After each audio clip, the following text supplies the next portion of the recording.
okay, it's time to Mm-hmm. practice.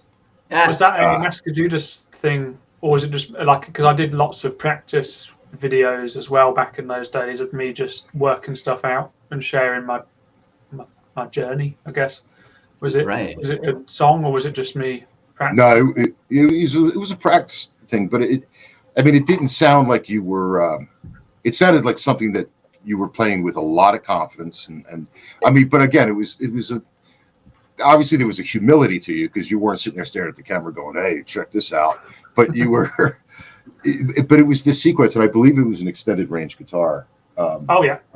Mm-hmm. Have you been continuing with that? I mean, I've been playing 8 strings now since 2014, but have you been continuing with that? Because most of the videos I see you now, you're going back to the standard 6.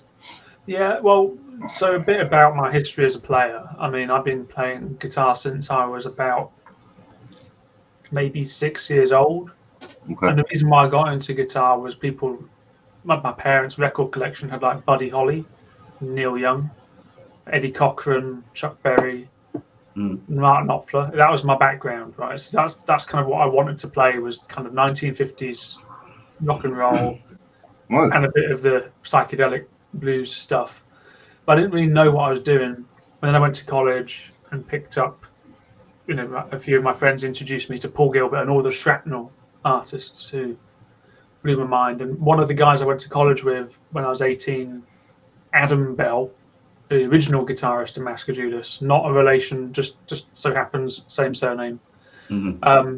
He was in this local band called Massacre Judas, who were already going. They were playing more kind of hardcore, which is a bit more punk-like rather than technical. It was more, just like drop B tuning, 6 strings, very like thrashy. And the drummer, Joff, who's still in the band, and Jo, the singer, who's the singer, she's also my partner. We live here together.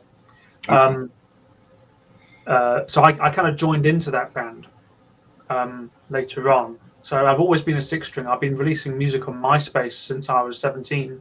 I even got into Guitar Player magazine with a stupid song called Omelette on Fire. Stupid. But like, I got in there and they criticised my bending for it being out of tune and stuff, which was really good actually, because I learned. But then Ernie Ball gave me some strings and I felt like I was making it.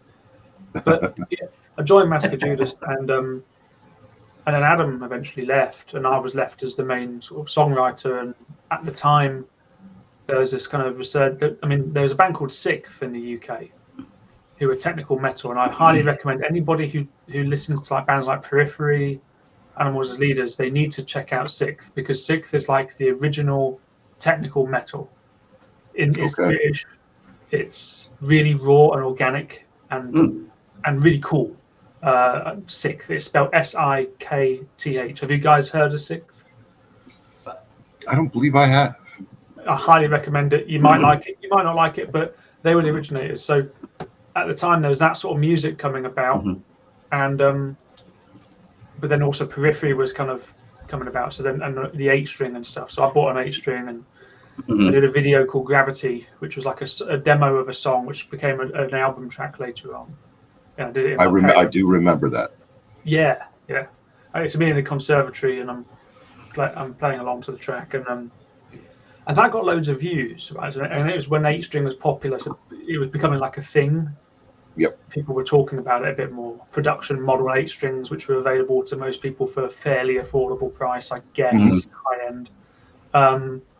So then we got in touch with Ibanez and all that stuff, and Reese I'd always known, because Reese and I would talk on MySpace about Rusty Cooley and Derek Taylor and all this, and Scott Stein and Brett Stein and Hadji's Kitchen and all that kind of shred kind of stuff.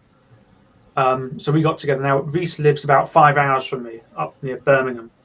So I'm on the south coast of England. We don't see each other all that often. But later on, when I was writing all this stuff, I wrote the album Mesmerist, and we toured that for about 5 years before we recorded it.